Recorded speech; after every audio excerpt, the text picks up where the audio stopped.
Hey everyone, it's Seth. Taking a break from shoveling my walk today. By the way, everyone, Rhode Islanders, shovel your walk. No one likes the guy who doesn't shovel his walk. Don't be that guy. But I just wanted to give a quick update. And you all know me.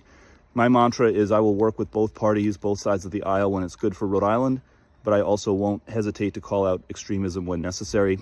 And many of the actions of the Trump administration, illegally freezing funding, having Elon Musk go into people's personal data, stuff that's just blatantly illegal, needs to be called out and we need to fight back.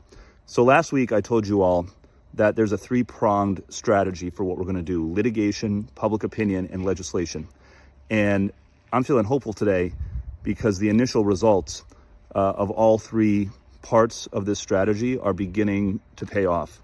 First, on litigation, more than 40 lawsuits have already been filed against the illegal Trump executive orders, and many of them have had some early success. Judges have paused most of the Trump efforts to cut off funding to federal programs. They've paused the illegal birthright citizenship order, the access of Elon Musk and his interns to people's personal data have all been halted by federal judges. So that's a good start. And shout out to Pina Naroda, our Rhode Island Attorney General, who's been leading some of these fights. Second, public opinion. I organized a rally outside the U.S. Treasury building last week with my colleagues Jasmine Crockett and Maxwell Frost and a whole bunch of others, and we drew thousands of people. The Trump administration still does care about public opinion, and already they've started to walk back some of their more controversial plans around tariffs, around funding freezes, the idea of the U.S. taking over Gaza, which is crazy, in the face of negative backlash in public opinion. But we got to keep that public pressure on.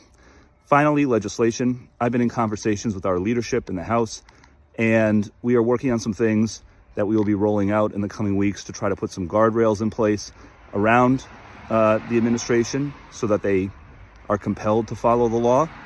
So stay tuned on that as well. But on all three fronts, we're moving ahead. We're beginning to show some results. So I'm hopeful today. You all should be hopeful too. We just got to keep the pressure on.